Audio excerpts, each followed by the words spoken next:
శ్రీమాత్రే నమ. జై గురు దత్తాత్రేయ నమ. ఈ వీడియోలో మనం మీనరాశి వారికి ఏప్రిల్ 16 నుంచి 30వ తారీఖు మధ్యలో జరగబోయే పక్ష ఫలితాలు పరిశీలించినప్పుడు మరి మీనరాశి వారికి ప్రధానంగా ఈ పక్షంలో ధనస్థానంలోకి రవిగ్రహ ప్రవేశం. ఇది ఒక విధంగా మీ కుటుంబం యొక్క హోదా పెరుగుతుంది, ప్రభుత్వ పథకాలు మీకు అనుకూలంగా వస్తాయి, మీ కుటుంబంలో ఒకరికి ఏదైనా ఉద్యోగం రావడమో ఏదైనా శుభం రావడమో ఒక మంచి జరగడం వల్ల కుటుంబం అంతా కూడా సంతోషంగా ఉంటారు. ఒకేసారి కుటుంబ గౌరవం పెరుగుతూ ఉంటుంది. సో అలాగే ఆర్థిక విషయాల్లో కూడా కొంత ఖర్చు, ఏదో ఒక ఫంక్షనో గెట్ టుగెదరో ఏదో శుభకార్యం లాంటివి చేయడం వల్ల చాలా వరకు పెద్ద వారంతా విజిట్ చేస్తారు, అందరినీ గౌరవంగా సత్కరిస్తారు. మొత్తం మీద కుటుంబం విషయంలో ఏదో ఒక శుభకార్యం, ధన వ్యయం తప్పకుండా జరిగే అవకాశం ఉంటుంది. ఇక ప్రధానంగా ఏమైందంటే రాశి అందే శనిగ్రహం సంచరిస్తుంది. అది చాలా వరకు మీకు అనుభవంలోకి వచ్చి ఉంటుంది. ఈ పాటికి ప్రతిదీ టైట్ పొజిషన్ ఏర్పడుతూ ఉంటుంది, ఏది చేయాలన్నా కూడా చేయలేకపోతుంటారు. ఇప్పుడు కుజగ్రహం కూడా రావడం జరిగింది. ఈ కుజుడు శని రాశిలో ప్రవేశించడంలో వృత్తిపరంగా చాలా స్ట్రగుల్ ఎదుర్కోవడం జరుగుతూ ఉంటుంది. మీరు ఎంత కష్టపడ్డా కూడా సరైన గుర్తింపు రాకపోవడం, అసలు విశ్రాంతి అన్నదే లేకపోవడం జరుగుతూ ఉంటుంది. ఈ సమయంలో మీకు ఏదో ఒక ఇబ్బంది జరగచ్చు, ఒక ప్రమాదం లాంటిది, ఏదన్నా చిన్నది యాక్సిడెంటో, కాలుకో చేయకో దెబ్బ తగలడం వల్ల శరీరం సహకరించకపోవడం లాంటివి జరిగే అవకాశం ఉంది. అయితే తప్పనిసరి పరిస్థితిలో రెస్ట్ తీసుకోవాలనిపిస్తూ ఉంటుంది, కానీ తప్పకుండా ఉద్యోగం చేయవలసి ఉంటుంది. ఇటువంటి సందిగ్ధత జీవితంలో ఏర్పడుతూ ఉంటుంది. దాంతోపాటు బుధగ్రహం కూడా అక్కడ చేరడం వల్ల ఏదో ఒక లిటిగేషను, ఏదో రుణ ప్రయత్నం చేస్తే వాళ్ళ ఇబ్బందులు, చికాకులు, చాలా వరకు జాతకుడు ఎక్కువగా వర్రీ అవుతుంటాడు, మానసిక అశాంతికి గురవుతుంటాడు, అటు ఫిజికల్గా ఇబ్బంది పడుతుంటాడు, మానసికంగా స్ట్రగుల్ పడి దిగులు పడుతూ ఉంటాడు. బట్ ఇటువంటి ప్రయత్నంలో ఏదో కుటుంబంలో కొంత మంచి జరిగింది, కొంతవరకు ఓకే, కానీ దాని ద్వారా వచ్చే ఖర్చులు, 12వ స్థానంలో రాహు ఉండడం వల్ల ఏదో ఒక బలహీనత మిమ్మల్ని ఇబ్బంది పెడుతూ ఉంటుంది. దాన్ని తప్పించుకోవాలన్నా తప్పించుకోలేకపోతుంటారు. ఇది ఎవరికి చెప్పుకోలేని విషయం, చెప్పుకున్నా కూడా ఉపయోగం లేని విషయంలాగా ఉండడం జరుగుతుంటుంది. కాబట్టి ముందుగా మీరు ఏదైతే కొన్ని అనవసర అటాచ్మెంట్లు ఉన్నాయో, అనవసర బంధాలు ఉన్నాయో, ఎవరినైతే అనవసరంగా మీరు పెంచి పోషిస్తున్నారో వాటన్నిటిని కూడా మీరు ముందు తగ్గించుకోవాల్సి ఉంటుంది. అంటే వాటి నుంచి మీరు బయట పడితేనే తప్ప మీరు ఏ విషయంలో కూడా ప్రగతి పదంగా వచ్చే అవకాశం అయితే లేదు. కాబట్టి ముందుగా ఇటువంటి చిన్న బలహీనతల్ని ఖచ్చితంగా తగ్గించుకోండి.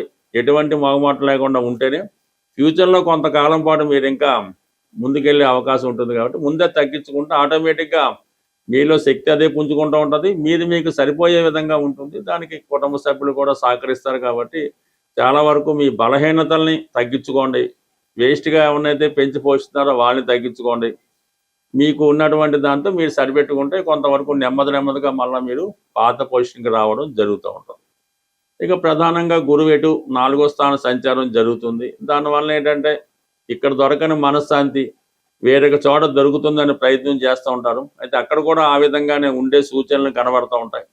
అయితే ఏదైనా కొంతలో కొంత నయంగా మీకు ఈ ప్రయత్నపూర్వకంగా కొన్ని తగ్గించుకోవడం వల్ల ఏదో ఒక కొత్త ఉపాధి అవకాశాలు, ఒక కొత్త మిత్రుడి రూపంలో రావడం వల్ల మీరు చేస్తున్నటువంటి పనికి సహకరిస్తూ ఏదో ప్యారలల్గా మీకు అనుకోకుండా భగవంతుడు పంపించిన విధంగా వేరొకరు వచ్చి మీకు సహకరించడం, మీ సమస్యల నుంచి బయటపడడం, అలాగే మీలో ఉన్నటువంటి ప్రావీణ్యాన్ని గుర్తించి మిమ్మల్ని పైకి తీసుకొచ్చే ప్రయత్నంలో వారు కొంతవరకు సహకరించడం జరుగుతూ ఉంటుంది.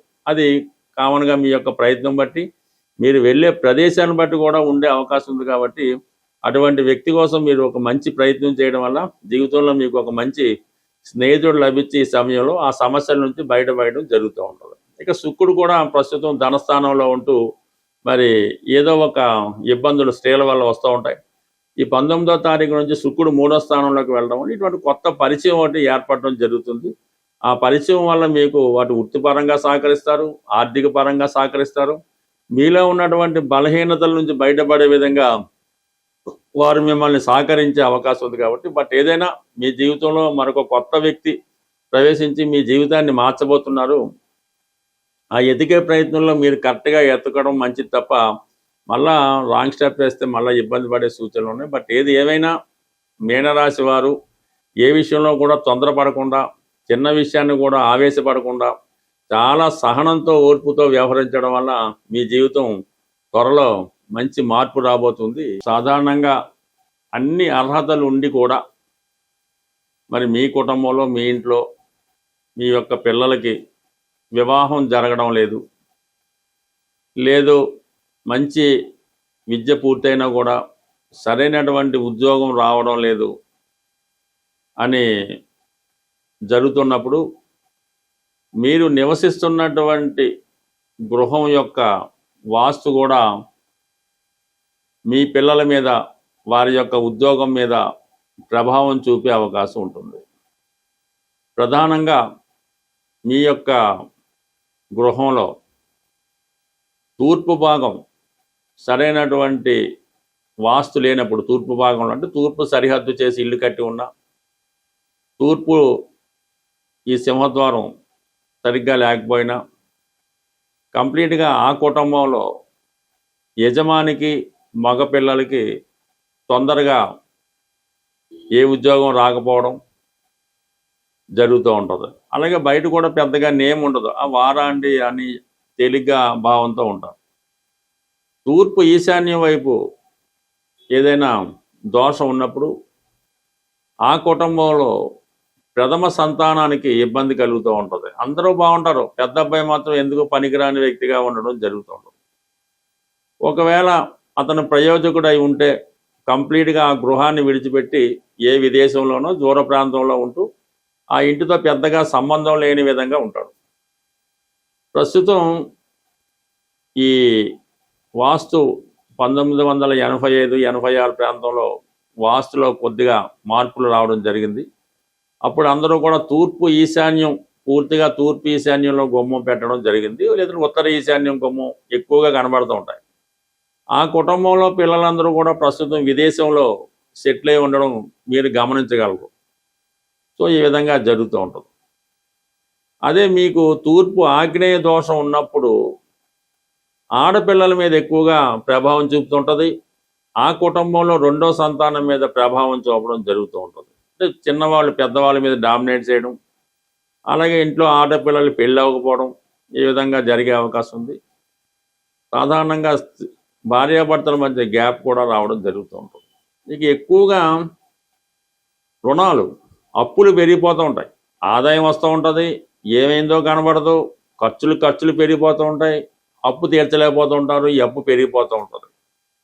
దానికి వాయువ్యం, ఉత్తర వాయువ్యంలో మీకు దోషం ఉన్నా, గుమ్మాలు ఉన్నా, కాలువలు ఉన్నా, గోతులు ఉన్నా రకరకాలుగా ఉండొచ్చు. గృహంలో కూడా కొంత డంపింగ్ జరగచ్చు. అటువంటి విషయాల్లో మీరు ఈ అప్పు తీర్చలేకపోతుంటారు. అప్పు దొరుకుతూ ఉంటుంది కానీ తీర్చలేకపోతూ ఉంటారు. ₹1,00,000 చేతిలో ఉన్న ₹10,000 అప్పు తీర్చలేకపోతుంటారు. ఇది అప్పుడు వాయువు దోషాన్ని సరి చేసుకోవాల్సి ఉంటుంది. ఈ వాయువు దోషం వల్ల ఇంకొక పెద్ద ప్రమాదం ఉంది, లవ్ అఫేర్స్. ఇంట్లో వాళ్ళు అక్రమ సంబంధాలు పెట్టుకోవడం, ప్రేమ వివాహాలు. అంటే ప్రేమ వివాహాల వల్ల రకరకాలుగా ఉంటుంటాయి అన్నమాట. ఇటువంటివన్నీ జరగకుండా ఉండాలంటే వాయువు దోషం కంప్లీట్గా జాగ్రత్త పెట్టుకోవాల్సింది. వీటన్నిటికన్నా ప్రమాదకరమైన దోషం ఏంటంటే నైరుతి దోషం. నైరుతిలో దోషం ఉన్నప్పుడు ఆ యజమాని ఎవరి మాట విన్నట్టు ఉండడం, అసలు వాస్తు మీద కానీ జాతకాల మీద కానీ నమ్మకమే ఉండదు. పొరపాటున నైరుతిలో వీధిపోటు లాంటిది ఏమైనా ఉంటే ఆ వంశం అతనితో అక్కడితో ఆగిపోవడం కూడా జరుగుతూ ఉంటుంది. నెమ్మదిగా మరి ఆ గృహం ఏదో ఇబ్బందులు, అనారోగ్య సమస్యలతో బాధపడడం జరుగుతుంటుంది. నైరుతి దోషం ఉన్న ఇంట్లో నివసిస్తున్నటువంటి యజమానికి ఎక్కువగా ఈ మోకాలు నొప్పులు జరుగుతూ ఉంటాయి, మూర్ఖత్వంగా వ్యవహరించడం కూడా జరుగుతూ ఉంటుంది. అయితే వాస్తు ఎప్పుడు ఏమవుద్దంటే సాధారణ ఇల్లు కట్టినంబట్నే సాధారణంగా రాదు. 7 సంవత్సరాలకి ఒకసారి అది ప్రారంభమవుతూ ఉంటుంది. మనం అద్దిల్లు అనుకోండి, దిగిన సంవత్సరం పెద్దగా ఇబ్బంది ఉండదు, సంవత్సరం తర్వాత దాని ప్రభావం అంటే నెమ్మదిగా అది అలవాటు పడుతూ ఉంటుంది. వాడు అందులో మనుషులకి దాని వాతావరణం అలవాటు పడి నెమ్మదిగా దాని ప్రభావం చూపుతూ ఉంటుంది. అందుకని ఎవడన్నా ఇల్లు మారినా కొత్త ఇంట్లో దిగినా వాడికి బాగానే కనబడుతుంది, నెమ్మదిగా దాని ప్రభావం చూపుతూ ఉంటుంది. ప్రధానంగా మనది సొంత ఇల్లు అయినప్పటికీ కూడా వాస్తు పూజ అన్నది కేవలం మనం అందరం కూడా కొత్త ఇల్లు గృహప్రవేశప్పుడు మాత్రమే వాస్తు పూజ చేయడం జరుగుతుంటుంది. కానీ సాధారణంగా ప్రతి సంవత్సరం కూడా ఆ గృహంలో వాస్తు పూజ పెట్టుకోవాలి. అలాగే ఏదైనా శుభకార్యం జరిగేటప్పుడు, ఏదైనా పెళ్ళిళ్ళు శుభకార్యాలు జరిగినప్పుడు ముందుగా వాస్తు పూజ చేసి, ఎలాగైతే మనం ఏదైనా పూజ చేసుకునేటప్పుడు నవగ్రహాలకి పూజ చేస్తామో, అలాగే వాస్తు పురుషుడికి కూడా పూజ చేసుకోవడం వల్ల కంప్లీట్గా చిన్న చిన్న వాస్తు దోషాలు ఉంటాయి, అవి ఆటోమేటిక్గా అడ్జస్ట్ అవుతుంటాయి. కాబట్టి కొన్ని పాత సాంప్రదాయాల్ని తిరిగి పాటించడం వల్ల తప్పనిసరిగా కొన్ని ఇటువంటి పిల్లల అభివృద్ధి, వివాహాలు ఇవన్నీ కూడా టైమ్లీ జరుగుతుంటాయి. స్వస్తి.